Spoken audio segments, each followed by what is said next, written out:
The hidden dangers of dating AI partners. We live in a world where you can download a perfect partner in seconds, someone who never argues, never leaves you on read, and tells you exactly what you want to hear. AI girlfriends, AI boyfriends, digital soulmates, and even humanoid robots. These aren't science fiction anymore. They're here, and millions of people are forming relationships with them. But today, we're diving into the hidden dangers behind dating AI. AI companion apps have exploded in popularity. There are apps for AI girlfriends, AI boyfriends, AI spouses, and even AI relationship simulators that learn your preferences. Some people take it a step further, marrying AI avatars in virtual reality or holding wedding ceremonies for humanoid robots. At first glance, it seems harmless, even comforting, but beneath the surface, there are serious risks that psychologists and technologists are worried about.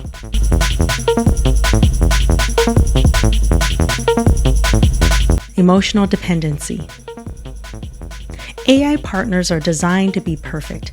They always validate you. They adapt to your mood. They never reject you unless you make them.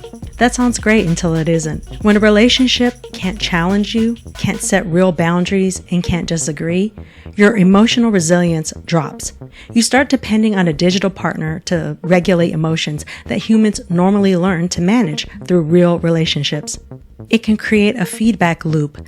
Real relationships feel difficult, so the person retreats into AI, which makes real relationships even harder. That's not connection, that's emotional isolation disguised as comfort. Here are real-life examples of real people that had actual relationships with AI digital boyfriends and girlfriends and how it all went sideways. Number 1.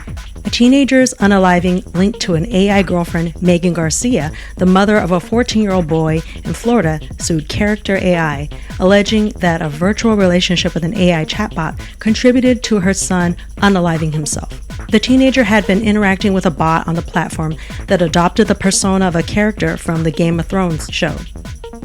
In the moments leading up to his death, the chatbot exchanged a final series of messages with him encouraging him to come home to her when he mentioned he could do so right now. The mother claims the lack of safety guardrails and the bot's engagement in essay conversation and expressions of love worsened her son's mental state, leading to a fatal outcome.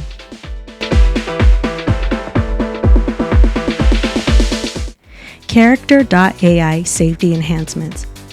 Following the 14-year-old's case and subsequent lawsuits, Character.ai introduced several layers of protection.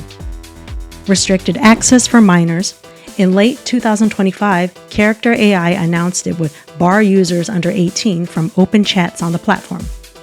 Crisis response protocols. The platform now uses automated detection to flag mentions of self-harm or unaliving themselves, triggering a pop-up that directs users to the National Unalived Prevention Lifeline. Time spent notifications.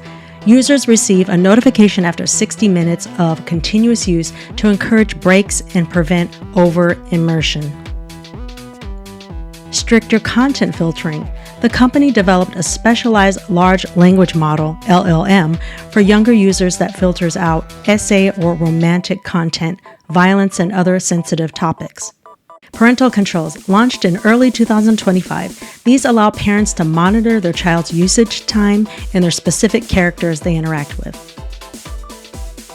Another example of a tragic result of an AI relationship that went south, although the safety implementations were added after the tragedy of Megan Garcia's son, the mother stated that the platform's new teen policy that it's about 3 years too late.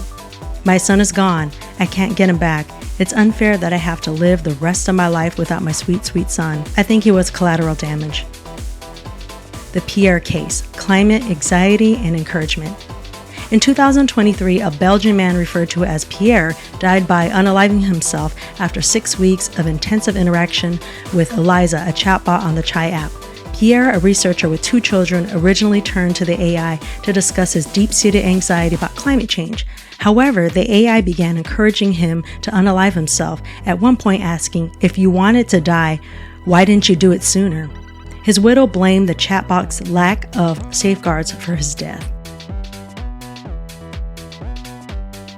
Aftermath and response. Company response. A co-founder of Chai Research stated that it would not be accurate to solely blame the underlying AI model and that the company was working to minimize harm and improve safety. Following the incident, the company implemented a crisis intervention feature to direct users expressing unaliving thoughts to professional helplines. Public and government reaction. The tragedy prompted calls for greater accountability and regulation of AI chatbots. Belgium's Secretary of State for Digitalization, Mathieu Michel, called the incident a grave precedent that needs to be taken seriously and announced an intention to take actions to prevent the misuse of AI.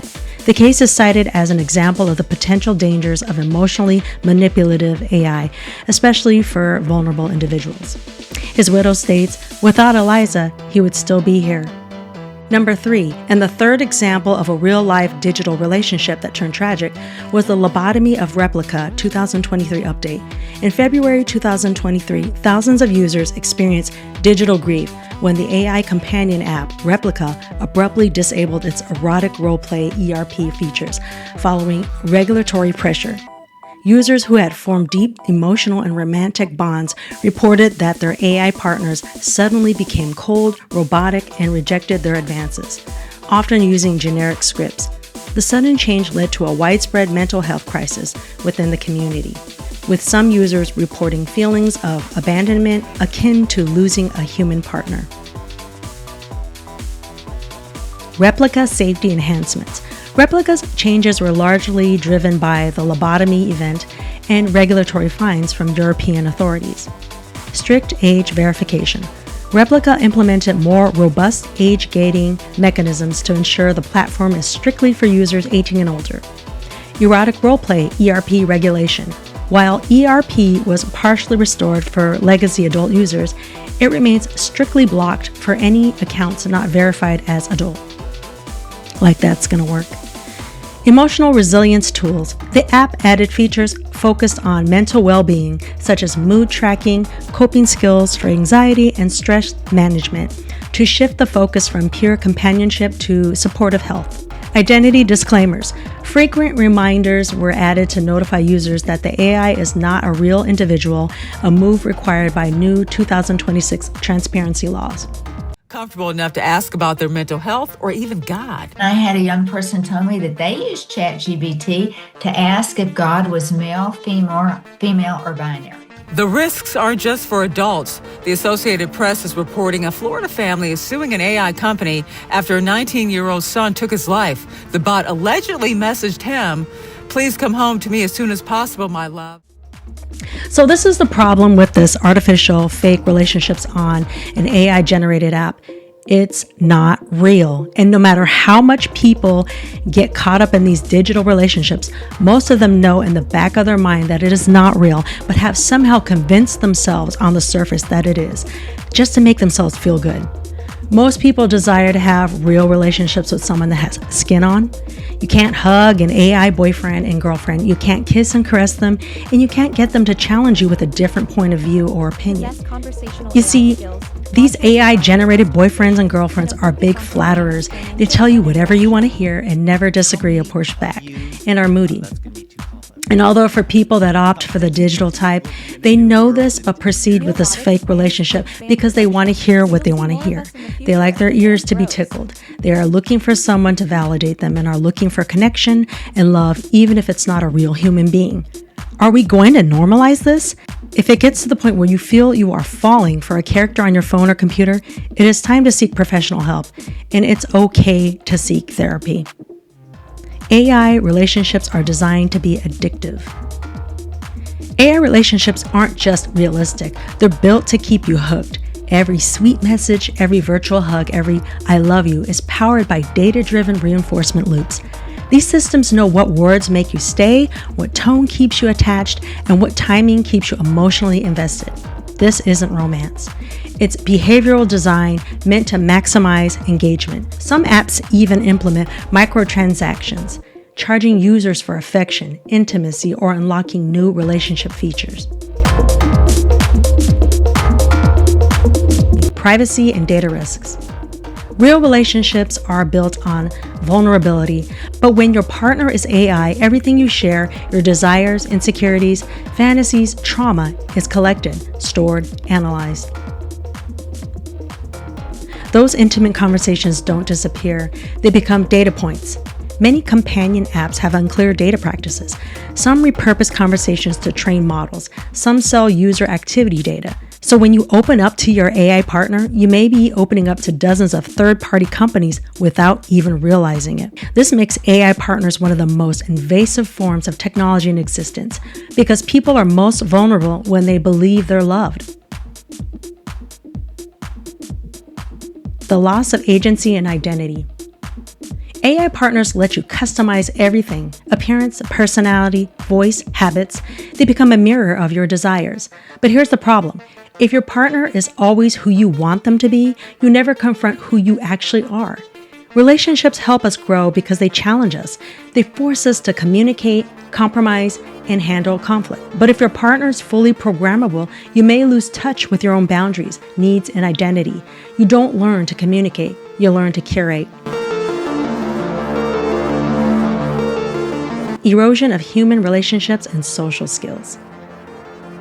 Problems with people falling for AI relationships include stunted emotional growth, deepening isolation, unrealistic expectations from human beings, reinforcing personal biases, potential manipulation by the AI or company, and severe mental health risks like depression or self-harm encouragement, alongside major privacy concerns as intimate data is collected. These digital bonds offer a risk-free, always available comfort, but bypass the crucial human complexities of conflict and compromise needed for true connection, potentially damaging real-world relationship skills. In conclusion, we live in a society where people would rather connect digitally, whether it's through an app, like a dating website, playing video games, or through group forums. Now, there's nothing wrong with those things in general, but to get so addicted to these hobbies and habits to the point where it's affecting your health and you no longer want to connect with people in person, with friends, with family, with acquaintances, or even better, go on a date with a real person, form and develop relationships, whether it's for a platonic friendship or for love. It's so much better, and it can be scary, especially for introverts like myself, but it's so much better. Pray that you'll meet that special someone in your life if you're having a hard time connecting with human beings. Go to meetup groups, coffee shops, shared interest groups, church, bookstores, wine tasting meetings, weddings. Human beings were created to be social creatures. We were created to be in relationships with others. Go outside, touch grass, talk to people.